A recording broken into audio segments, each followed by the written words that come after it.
Agradezco la invitación. Realmente hay que explicar algunas cosas, ¿no? Cómo llega un neurólogo a una charla agropecuaria. Hola, hola. Ahí está. Bueno, en realidad hoy por hoy hablamos tanto de neurociencias y de pronto es como que se puso de moda. En realidad no es una moda, es una ciencia muy antigua, capaz que de muy bajo perfil antes, pero ahora todas las otras ciencias están como volviendo un poco a estudiar qué pasa con el cerebro para poder explicarse algunas cosas. Cómo es el comportamiento, por ejemplo, de los mercados, ya que los mercados lo hacemos los hombres. De pronto, ¿qué pasa con las sociedades? ¿Por qué van para un lado o para el otro? ¿Qué pasa con las religiones? ¿Qué pasa con las guerras? Y en todo esto se ha vuelto a tratar de llegar a ver qué pasa con el cerebro, por qué el cerebro nos condiciona. ¿Somos realmente independientes de lo que pasa con nuestra actividad cerebral o somos una consecuencia? Bueno, un poco de esto es lo que vamos a tratar de charlar hoy. La idea es no aburrirlo con cuestiones demasiado académicas y vamos a hablar un poquito de lo que son las decisiones. Las decisiones, que es lo más básico y que vivimos haciéndolo desde que nos despertamos. Listo. Desde que nos despertamos vamos tomando decisiones. Cuando pensamos, ¿me levanto a las 6 o me levanto a las 7? ¿Me tomo el colectivo o me subo al auto? Y en realidad es un acto inconsciente en gran parte del día. Y otras decisiones no son tan inconscientes, que se hacen un poco más deliberadamente. Vamos a ver cómo llegamos realmente a tomar las decisiones. Cuando hablamos de decisiones, hablamos de, en realidad, un tema muy profundo, estudiado por filósofos, por Kant, estudiado por Adam Smith, desde muchas áreas. No los vamos a aburrir con todas esas cosas, pero realmente es muy profundo. Obviamente, en lo que me toca, voy a tocar la parte más biológica de esto. A veces lo más sencillo, en vez de tomar decisiones, una decisión es no tomarla. Pero también hay que ver cómo se llega a esto. El tomar una decisión me pone a mí en la disyuntiva. Si voy para la izquierda, tengo que bancarme las consecuencias de no haber ido por la derecha. Entonces, hay que ver si somos capaces de tolerar eso. Hay gente que no puede tolerar eso. Entonces, no toma las decisiones. De pronto ver cómo gente, voy a dar un ejemplo, ¿no? De pronto, cómo se comporta en cierto mercado. ¿Compro estas acciones o compro la otra? No, compro las dos. No está decidiendo, simplemente está teniendo miedo a la decisión. Entonces, en esas indecisiones también generan culpa. El no decidir también genera culpa. Y para decidir tenemos que estar dispuestos a bancarnos la culpa y a saber qué hacemos con esa culpa, si nos va a ayudar después a tomar otras decisiones. En este sentido, vamos a ver, bueno, esta es una preguntita, una frase que saqué de la literatura. En realidad el hombre es el único ser que decide ser lo que quiere ser. El hombre entonces se diferenció de los otros primates por esta capacidad. Esta capacidad que en realidad se vino desarrollando de que éramos nada, de que éramos reptiles. Si vamos a las épocas paleozoicas, mesozoicas, desde lo más primitivo que fue el hombre humano, lo más primitivo, parecidos a un chimpancé, y antes que eso todavía tenemos un cerebro que es reptil, pero en todo este desarrollo nunca dejamos de ser lo que éramos antes. Fuimos mejorando. Antes éramos un reptil. Fíjense, ¿tenés un señalador? ¿El rojito? Ahí está. Bueno, no importa. La parte más profunda del cerebro, sin llegar a estudiar la parte anatómica, lo más del centro del cerebro es la parte más del reptil. Ese reptil, ese cerebro simplemente tenía la capacidad de ayudarnos a mantener la especie. Nos ayudaba también a la reproducción para sostener la especie a lo largo de los tiempos. Nos ayudaba a alimentarnos y era un cerebro muy rudimentario, se basaba por el olfato únicamente. El olfato que detectaba si las hembras estaban en situación fértil, el olfato que ayudaba a detectar algún alimento, y después, en el devenir del tiempo, nos fuimos haciendo de este cerebro reptil a un cerebro límbico, un cerebro más emocional, un cerebro que iba aprendiendo cosas. De pronto, este cavernícola que tenía mucho hambre y que veía un dinosaurio, aprendió a tener miedo. Sabe que si el dinosaurio lo pisa, no come. Y se fueron acumulando esas emociones. Esas emociones se van acumulando a lo largo de toda la evolución humana. La generación, por ejemplo, de ternura, la generación de bronca, la ira, todas estas emociones se van acumulando en una memoria y nos condicionan. Y cuando tomamos una decisión, participa esas emociones, en más o en menos, de acuerdo a cómo tengamos en funcionamiento estas partes del cerebro. Y la última parte del cerebro, la que hemos adquirido nosotros, el Homo sapiens en adelante, es la corteza cerebral. Esto que se ve en celeste, en realidad, este es el cerebro social, este es el cerebro que necesitamos para respetar al otro, para convenir ciertas cosas que nos ayuden a vivir en sociedad. Este cerebro es un cerebro muy particular, es un cerebro que no es que nacemos y lo tenemos. Es un cerebro que se va desarrollando a lo largo de los primeros años de vida, hasta la adolescencia, después vamos a ver, y después también se atrofia y volvemos a ser un poco, nos manejamos con los cerebros inferiores. Es decir, el ejemplo más claro que les quiero dar es que en realidad este cerebro que tenemos hoy, en realidad es producto también porque existió un cerebro reptil dentro de nosotros, instintivo, un cerebro que necesitábamos para poder superponernos a las otras especies y para mantener la especie. Y tenemos un cerebro emocional. Ninguna de estas zonas cerebrales es independiente de la otra. Todas funcionan entre sí. No pueden funcionar en forma aislada. El reptil no funciona solo. Está subyugado, supeditado a lo que vayan diciendo las otras partes del cerebro. El sistema emocional siempre está presente en las respuestas y probablemente, como les decía recién, es algo que no lo podemos evitar. Aunque pensemos que somos demasiado racionales a la hora de tomar una decisión, en realidad lo están haciendo en base a sus emociones. Por ejemplo, bueno, este ejemplo se los había dado recién, qué pasa, ¿no es cierto?, con el olfato y cómo el olfato nos ayudó. Me acuerdo un ejemplo que leí hace poco de un oriental que había inventado un perfume de auto nuevo y se lo ponía a los autos usados para poder vender más. Bueno, recurrió a eso y bueno, tuvo un éxito brillante, vendía todos los autos usados que quería. Entonces, este cerebro tiene estas tres partes: el instinto, la reacción emocional y la parte creativa, la parte analógica, la parte donde uno puede llegar a sistematizar ciertas cosas y manejar la información de una forma más analítica. Y en las distintas profesiones, ¿por qué no hablar de una forma más inclusive profesional o preparada, ¿no?, de acuerdo a la profesión que tengamos? El instinto lo vamos a ver ahora en su definición. ¿Qué es el instinto? ¿Por qué nos sale esto? La parte emocional, como les dije recién, y el análisis lógico. Cómo en nuestras decisiones participan estas tres cosas y no lo podemos evitar. Estas tres cosas participan de forma inevitable, quieran o no quieran. La intuición, también surge un debate filosófico, psicológico, cognitivista para tratar de explicar qué es la intuición.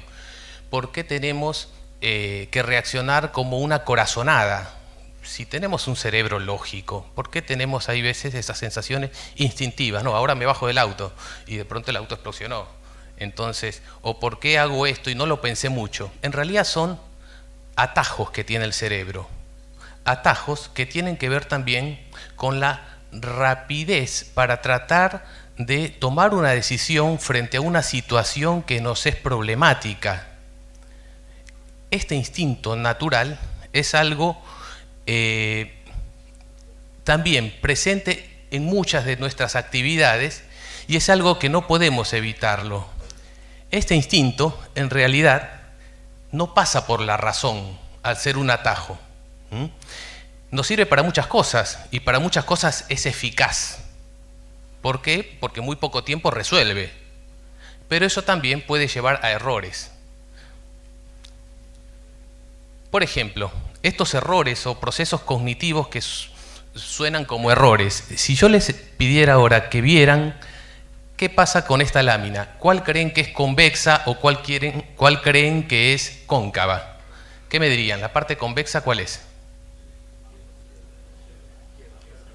¿Allá? ¿La parte convexa esta? Bueno, en realidad la mayor parte de la gente refiere como convexidad la parte derecha. Y como cóncava esta parte. Bueno,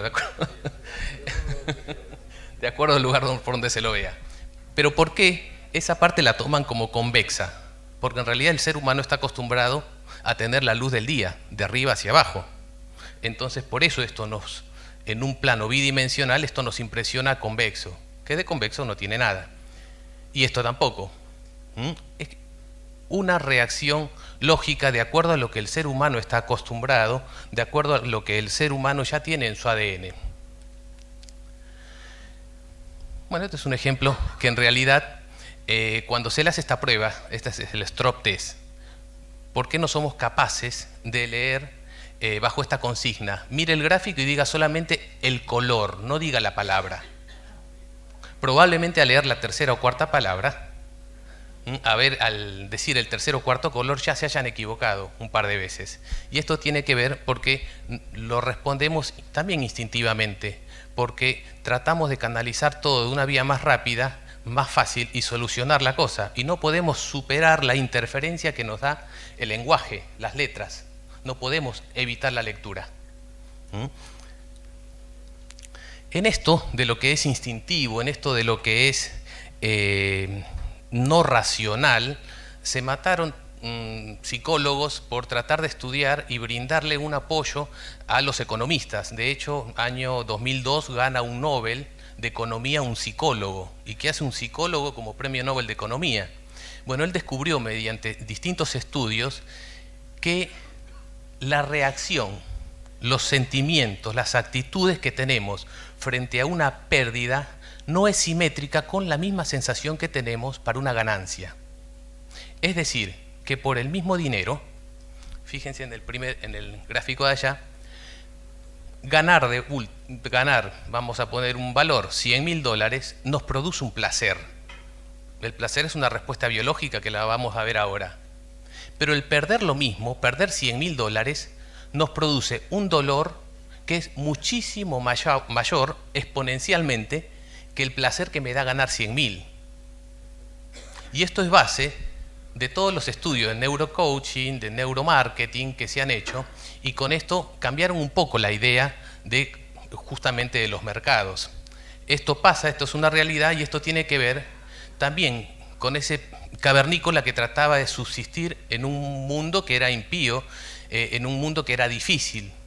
Entonces, le costaba demasiado y arriesgaba la vida por conseguir un pedazo de comida. Lo cuidaba mucho más, a punto de no arriesgar su ganancia por ganar otro margen más. Entonces, esto que valió un Nobel, hoy por hoy condiciona a muchos mercados y es fíjense, sin llegar a hacer una discusión política, ¿no? Cuando se habla que la década ganada, que la década perdida, y se toman esos términos, todo tiene que ver con esto, con una interpretación de lo que queremos hacer con esto, porque esto funciona en forma instintiva dentro nuestro y no es algo que nosotros lo podamos manejar. Bueno, este es un ejemplo de quién era el fanático de la intuición, que era Steve Jobs, que siempre decía que había que seguir la intuición, no importa hasta dónde te esté llevando, pero seguila. Vamos a llegar a la segunda parte, a las emociones. Las emociones, como les dije, las aprendimos a conocer desde épocas previas al Homo sapiens, muy previas, y tuvimos que no solamente aprenderlas, sino aprenderlas a guardar, porque eso me va a servir para otra futura situación. ¿Cómo es que se generan las emociones? Las emociones en realidad tienen un sustrato biológico, claro, no es solamente un sustrato psicológico, sino que tiene que ver con hormonas, neurotransmisores, sustancias que nos producen sensación de placer. Usted no comería si es que la comida no le diera placer. Usted no tendría sexo si es que el sexo y no nos diera placer. Y justamente esto era necesario para poder hacer que nuestra especie sobreviva en relación a las otras especies. El dinero da placer, pero no solamente placer porque me voy a comprar esto, me voy a comprar el otro, me voy a comprar un coche. No, se libera serotonina, se libera oxitocina, se libera un montón de sustancias. Y eso, si yo pudiera dosarlo en el mismo momento que usted se ganó los $100.000, lo voy a ver. Esto no es solamente hipotético, sino que muchos de estos neurotransmisores, algunos los conocemos, podemos dosarlo, hay muchos otros que no. Pero con lo que sabemos nos alcanza de sobra para saber que estos son fenómenos biológicos, fisiológicos, pasan. Y eso se llama circuito de la recompensa. Es una parte del cerebro que nos genera esta sensación de placer. Y menos mal que la tenemos. Hay gente que lo usa más, hay gente que lo usa menos. Y esto también es base, por ejemplo, cuando hablamos de adicciones. Las adicciones producen esta sensación de tener que repetir esta situación. ¿Por qué? Porque ese primer contacto con esa sustancia me produjo a mí placer y da esta sensación de que voy a conseguir más placer mientras más veces la repita y cada vez quiero más. Y estos son los fenómenos que se conocen como del craving, de las recaídas, de que el paciente está cada vez metido más en la droga. Esto es un sustrato biológico que nos sirve para todo lo que tenga que ver con adicciones. Pero esto también se fue grabando en una memoria. Esto es una memoria emocional, una memoria que nos sirve para cada una de las decisiones que tomemos. También estamos pensando en esto. ¿Cuál de esas decisiones nos va a dar placer? En todo esto, todas estas emociones, hoy por hoy lo conocemos como sistema límbico.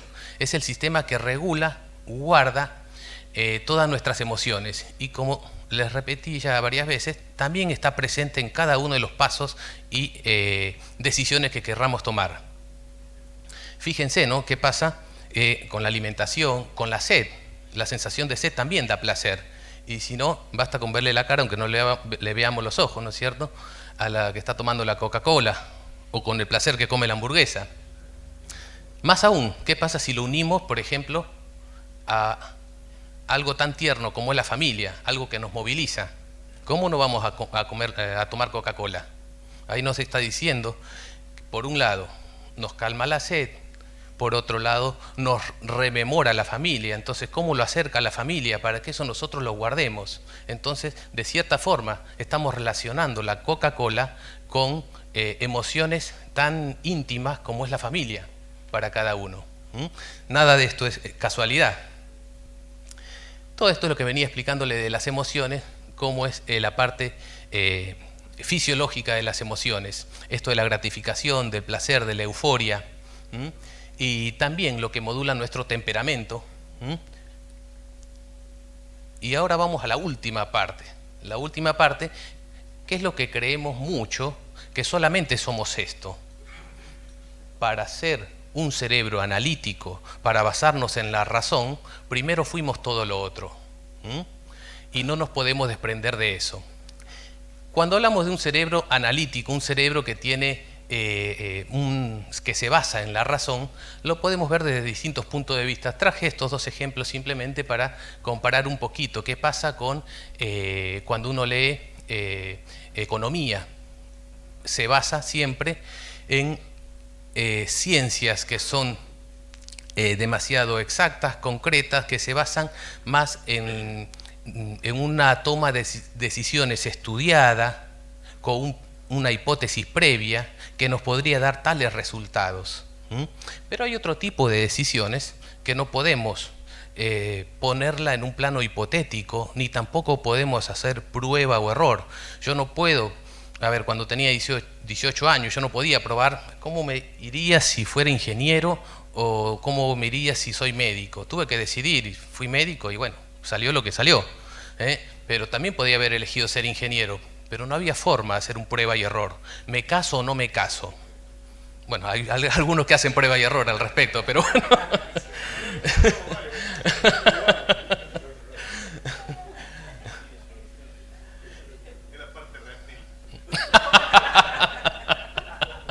Bueno, un poquito es esto lo que les quería comentar, cómo la toma de decisiones no es un proceso sencillo, es un proceso que es condicionado, aunque pensemos que somos realmente independientes, lógicos, coherentes, con amplia razón y análisis y estudio, no es tan así. Bueno, esto es un poquito lo que ya les venía hablando. Cómo en todas las decisiones el objetivo o la premisa sería cómo tratar de paliar un poquito la parte intuitiva con la parte de la razón y la lógica, ¿no? Cómo nos ayudamos. Mientras sepamos que somos vulnerables a la intuición y a la emoción, es la mejor forma de tomar una decisión con mucha razón. Bueno, me salió medio una prosa, pero bueno.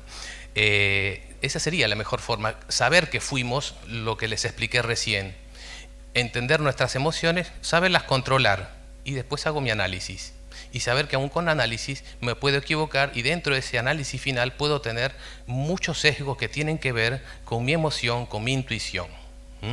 Y que esa intuición que también me ayuda, ojo, tampoco seamos tan intuitivos porque nos puede llevar a respuestas que no queremos. Les cuento algo anecdótico.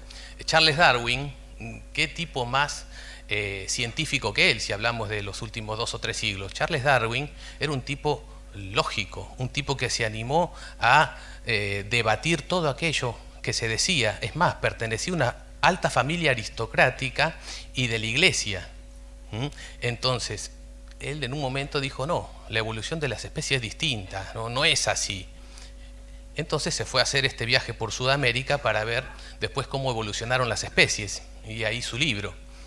Resulta que este hombre, antes de su viaje, tenía 22, 23 años en esa época, él había decidido, yo como soy un hombre de ciencia, yo no me voy a casar. Hijos tampoco voy a tener, yo necesito por lo menos hasta los 50, 60 años estar libre de situaciones que me aten. Tenía una noviecita, la apartó, fue a su viaje a Sudamérica, cuando regresa tenía 28, 29 años, ¿qué es lo primero que hace? Conoce o volvió a ver a su prima, Emma. Bueno, no solamente que se casó de inmediato, tuvo 10 hijos. En algún momento no pudo controlar sus emociones. Es decir, él era tan lógico, es más, describe su biografía, que él hizo su tablita con los pros y los contras de la situación que significaba casarse, que significaba tener una familia lógica a esa época, ¿no? Era lo más lógico y más perteneciendo a una de las altas familias católicas de aristocracia de la iglesia religiosa, tenía que seguir esos cánones y él quería desobedecerlos todos y ya lo había decidido y bueno, no le salió así. Con esto, ¿realmente nuestras decisiones son voluntarias? ¿Ustedes están seguros que fueron realmente voluntarias cada una de nuestras decisiones? Creo que pensar que todas nuestras decisiones son voluntarias es un poquito necio. Hay que saber que están subyugadas a otras cosas. Bueno, no la voy a hacer muy larga. Le voy a contar un poquito qué pasa con el cerebro de los adolescentes. ¿Por qué los adolescentes, por ejemplo, no pueden tomar funciones de un adulto? El adolescente tiene un cerebro, yo les contaba, esta parte de la corteza cerebral que crece de atrás hacia adelante. Se va desarrollando hasta que queda la parte de adelante bien desarrollada, 21 años, 22, 23 años. En la mujer un poco antes, por eso es que la mujer madura un poco antes, en el hombre un poco después. Por eso los adolescentes son algo peligrosos. Esta parte de adelante es la que controla muchas de nuestras conductas sociales. Es la que nos pone el freno frente a una situación de placer. Entonces hay un periodo donde el adolescente no tiene bien desarrollada esta corteza prefrontal Pero el adolescente sí tiene todo lo otro. El adolescente quiere placer ya. Quiero la gratificación ya. Este circuito de recompensa lo tiene ágil, joven, con muchas hormonas y quiero una recompensa ya. No pueden hacerlo del adulto, que puede elegir un camino más largo, distinto. Voy buscando la recompensa, pero voy un camino más seguro.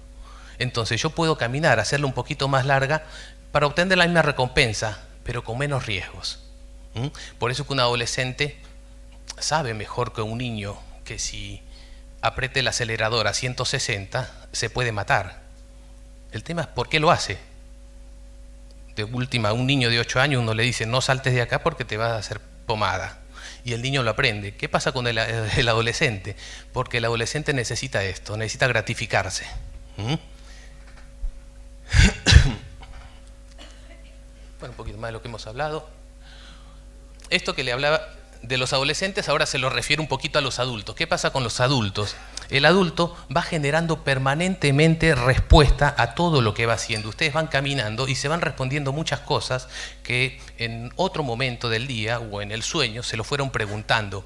Vamos generando opiniones inconscientes y podemos reaccionar de una forma muy disímil a la que hubiéramos querido. ¿Cómo respondo frente a esta situación así si nunca me puse en esta situación? Es porque permanentemente vamos respondiéndonos cosas. Por otro lado, somos categóricos a la hora de respondernos, los adultos, y buscamos siempre confirmar aquellas decisiones, inclusive las decisiones que hemos tomado mal. Siempre pongo el mismo ejemplo.